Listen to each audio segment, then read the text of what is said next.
The year is 1992, and the Red Hot Chili Peppers dropped Under the Bridge as a single. During this time, they're riding the wave of Blood, Sugar, Sex, Magic, which is the album that literally put them on the map and made them mainstream. If you don't know who the Red Hot Chili Peppers are,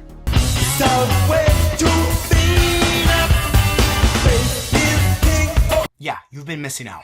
Under the Bridge is probably one of their most, if not their most iconic songs. But what if I told you that it almost never happened? Anthony Kiedis originally wrote the lyrics as a poem, not even intending for it to become a song. It was something personal, something that I don't even think he wanted to share.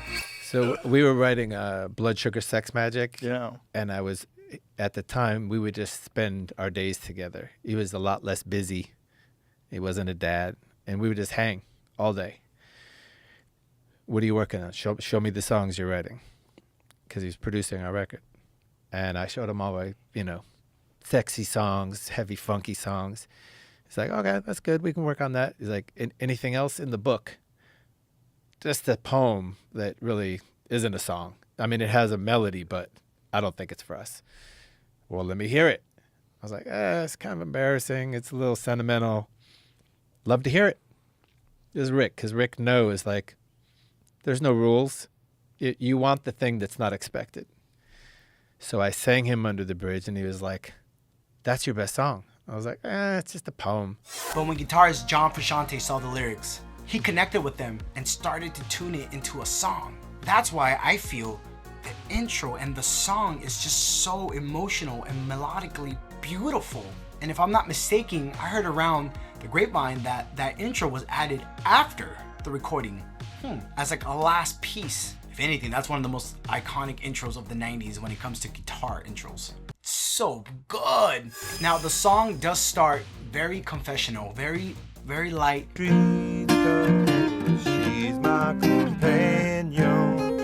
Right, minimal drums and bass, and the song just built into this big final chorus that they're just singing under the bridge, this big choir, which I'm not mistaken is Flea's mom's church choir that comes and does the Under the Bridge Downtown.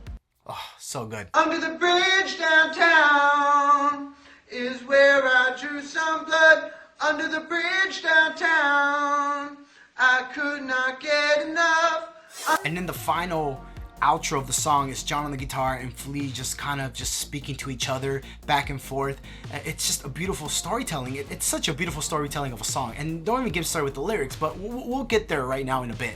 Lyrically, it is one of the most vulnerable songs they've ever written. It's about loneliness, addiction, and feeling disconnected, but also trying to find some kind of connection, even if it's with the city itself. That's what makes it timeless. It's not a tie to one moment. It's a feeling that a lot of people go through in different stages of their life. Now, before I continue, don't forget to like this video, subscribe to this YouTube channel. I'm excited to start doing more of these breakdown, dark songs, sad songs with y'all. And honestly, thank you for being here. Love you. Now, if you didn't know this, Red Hot Chili Peppers, the Red Hot Chili Peppers is one of my favorite bands of all time. If not, it is my most favorite band of all time. And the older I've gotten, I'll tell you that the more I feel connected to a lot of these lyrics. Recently, Under the Bridge came into my radar again, and I'm like, wow, I can really understand not just the context of the musicality, the musicianship of this song with John on the guitar, Flea on the bass, Chad on the drums, and Anthony with his lyrics, but also the meaning behind this song. If y'all didn't know this about the song, Anthony Kiedis literally went with his friend who was a gang member to go get high underneath a bridge in downtown Los Angeles. When I had nothing in my life, I had no friends or places to live or automobiles or relationships with my family, and all I had was this connection of mine named Mario, who was a Mexican mafia ex-convict, and he and I would stroll the streets of downtown looking for our next score. And on one particular afternoon, it was very hot in the middle of summer, and I'd been up for days, and he and I found what we were looking for, and we went to this bridge that was downtown in the middle of Los Angeles in this ghetto, and it was a freeway bridge, and there was a little passageway that you had to go to get under the bridge, and only certain members of this Mexican gang, which were all ex-convicts, were allowed to go in there.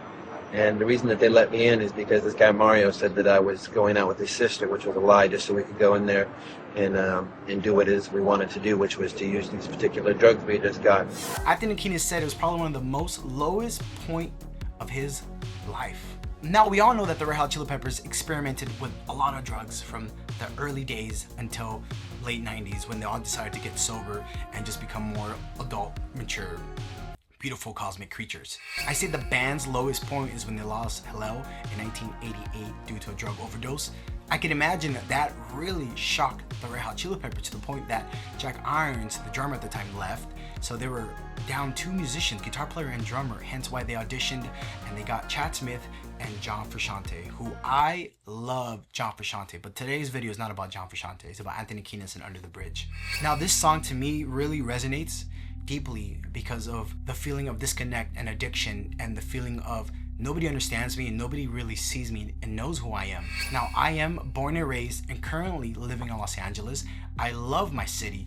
I love being from here. I love the culture, the bad, the good, the ugly. I love everything about LA. But I'll tell you this, late night when I'm driving home from a gig, or late night, I'll be real honest with y'all, when I was driving home from doing God knows what, I would drive down the 110 South and I would have to go through literally go through dead center of downtown LA, and you see how that city looks over you, like if it's watching you and taking care of you.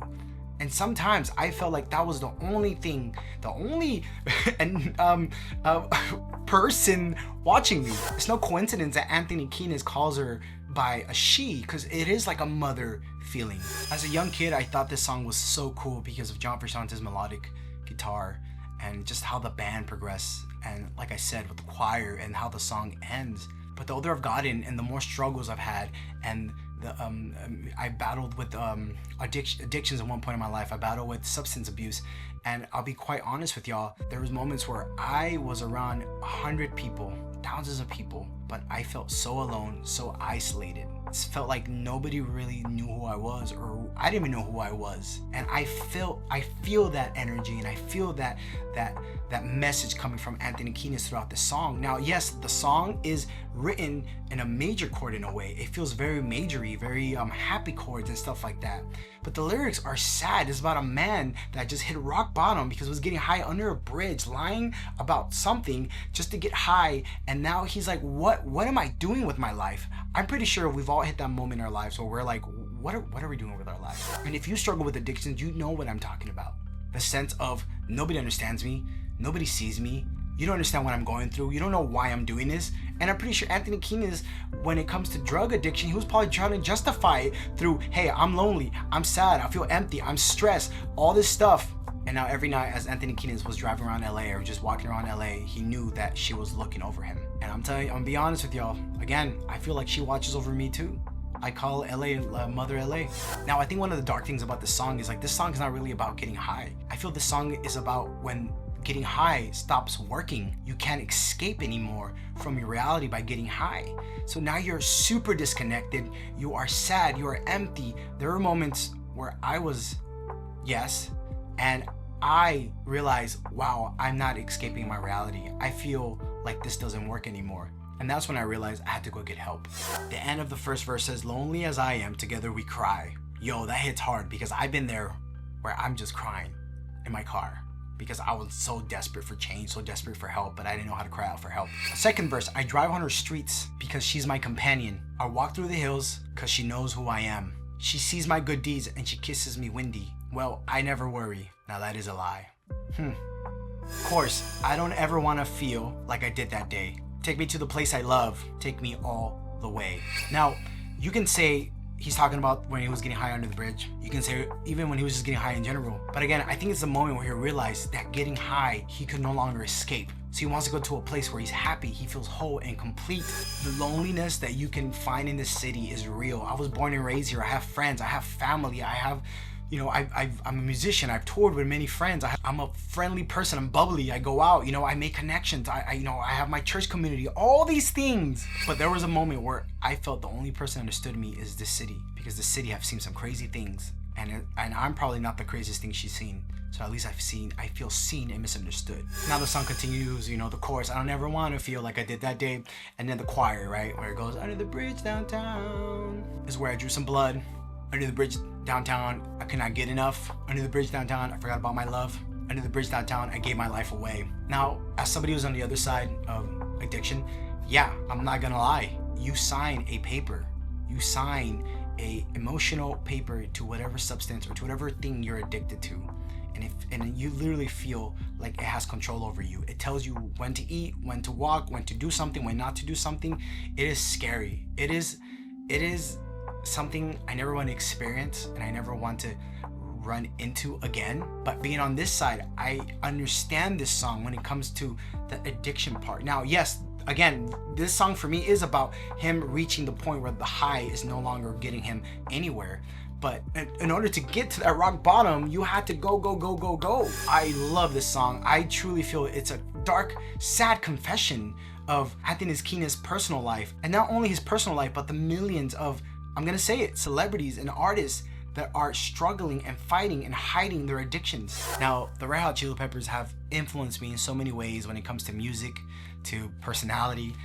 It's part of my, as you can see, there's a poster there, it's a part of my life, it's a part of who I am. But now that I'm older, I just understand these lyrics more. And it's true what they say is that, you know, people tend to fall in love with their songs twice. They'll fall in love with the song the first time, and they fall in love with it again when they understand what the song is really about. And this is me falling in love with the Red Hot Chili Peppers all over again, especially the Blood, Sugar, Sex, Magic album. Now, I didn't mean for this video to be sad and confessional, but this song alone is a confession.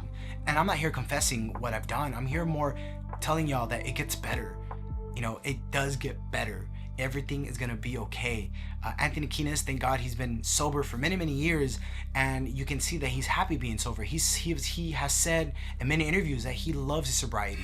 And I know there are many young men around my age, maybe in their 30s, who are probably struggling through something. Now, I'll let you know that, hey, you are loved. The city loves you. If you're from LA, she loves you. And I don't know where you're from, but I believe that you're gonna be okay. And I know you're gonna be okay. And if there's anything I know from this song is that, yo, we're gonna be okay. She loves us, she cries with us. But if anything, you know, go get help. It's time to get help. Wow, this got very interesting. I love this song, I love this band.